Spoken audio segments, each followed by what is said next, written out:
चंद्रहार पाटील यांना उपोषणाला बसायला लागणं हेच दुर्दैव आहे। मुळात कुस्ती क्षेत्रामध्ये राजकारण आल्यामुळंच ही परिस्थिती आलेली आहे। दोन संघटना, मग त्याच्यामधले वाद, ह्याच्यात राजकारण नाही म्हणणं म्हणजे मूर्खपणा आहे। आता त्यांनी बऱ्याच मागण्या मागितले, पण सगळ्यात महत्त्वाचं त्याच्यामध्ये असं आहे की एकच कुस्ती संघ असला पाहिजे। 60 वर्षापासून एक संघ आहे आणि आता राज्य सरकारनं दुसऱ्या संघाला मान्यता दिली।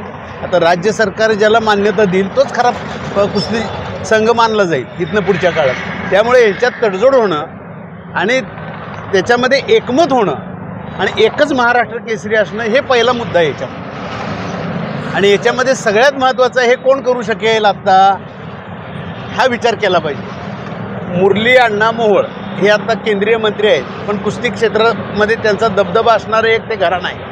आणि आत्ता त्यांनी मुख्यमंत्रीसुद्धा काय म्हणतील, मुरली अण्णा जो निर्णय घेतील तो मान्य करता येईल। मुरली अण्णा मोहोळ यांनी मध्यस्थी करावी। पवारसाहेब, रोहित पवारसाहेब, दुसऱ्या जो गट आहे तो कुस्ती संघ आहे ते सुद्धा ते मान्य करतील आणि ह्याच्यात एकमत होईल।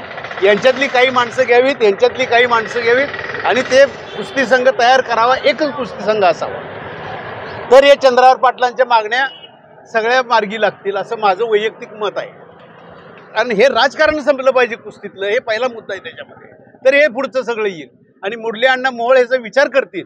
आज मी आवाहन करतोय त्यांना, आज डबल महाराष्ट्र केसरी आहे, त्याला उपोषणाला बसायची वेळ आणली तुम्ही। असं कुस्ती क्षेत्र बदनाम होतं आहे। राजकारण तुम्ही बाकी इतर क्षेत्रात जरूर करा, पण क्रीडा क्षेत्रामध्ये राजकारण येता कामा नये याचं भान सगळ्यांनी ठेवलं पाहिजे।